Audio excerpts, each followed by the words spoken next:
한 사람이 있었습니다. 평생을 비우며 살았습니다.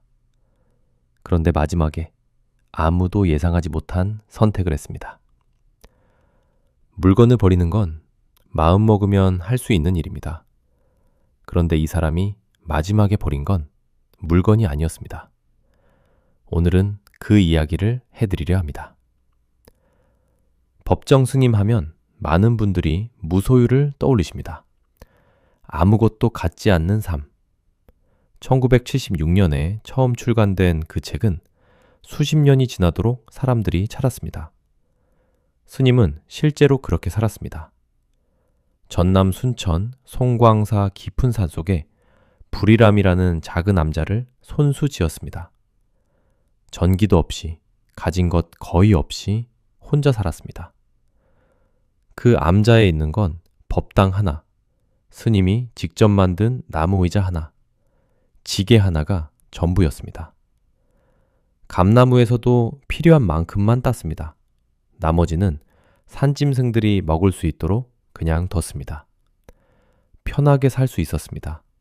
그 이름이면 얼마든지.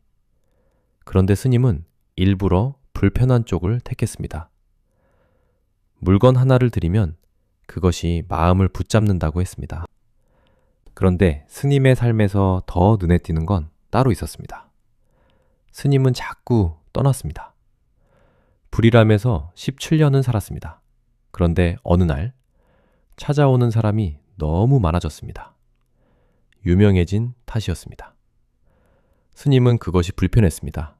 그래서 어느 날 아무 말도 없이 떠났습니다. 이번엔 강원도 산골 해발 800m 오지의 오두막이었습니다. 아는 사람도 찾아오는 사람도 없는 곳. 그곳에서 또 혼자 살았습니다. 사람들이 물었습니다. 왜 자꾸 떠나느냐고. 스님은 이렇게 말했습니다. 머물면 집착이 생긴다. 자리도, 익숙함도, 관계도 스님에게는 모두 놓아야 할 것들이었습니다. 그런데 스님이 끝까지 놓지 못한 것이 하나 있었습니다. 스님은 글을 썼습니다. 수십 권의 책을 세상에 내놓았습니다. 그 글들은 수백만 명의 손에 닿았습니다. 누군가의 위로가 됐고 누군가의 삶을 바꿔놓기도 했습니다. 김수환 추기경은 무소유를 읽고 이런 말을 남겼습니다. 이 책이 아무리 무소유를 말해도 이 책만큼은 소유하고 싶다. 그만큼 많은 사람들이 그 글에 기댔습니다. 그런데 스님은 알고 있었습니다. 글이 남으면 사람들이 그 글에 집착하게 된다는 걸. 이름이 남으면 사람들이 그 이름을 붙잡는다는 걸. 그게 또 다른 집착이 된다는 걸. 여러 번 떠나며 살았던 스님은 말년에는 서울 성북동 길상사에 머물렀습니다. 그리고 그곳에서 마지막은 맞이했습니다. 스님은 입적하기 보름 전 유언장을 직접 써내려 갔습니다. 관과 수의를 마련하지 말 것, 사리를 찾으려 하지 말 것, 평소에 숭복을 입은 채로 다비해 달라. 그리고 마지막에 이 한 줄을 남겼습니다. 그동안 풀어놓은 말빛을 다음 생으로 가져가지 않으려 하니 부디 내 이름으로 출판한 모든 출판물을 더 이상 출간하지 말아 주십시오. 말빛. 스님은 자신이 세상에 남긴 글을 빛이라고 했습니다. 수백만 명이 읽은 그 글들을, 누군가의 삶을 바꿔놓았다는 그 말들을, 스님의 눈에는 그것도 놓아야 할 것이었습니다. 유언대로 수십 권의 책이 모두 절판됐습니다. 서점에서 사라졌습니다. 책을 구하려는 사람들이 몰렸고 가격이 10배 가까이 치솟았습니다. 그래도 스님의 뜻은 지켜졌습니다.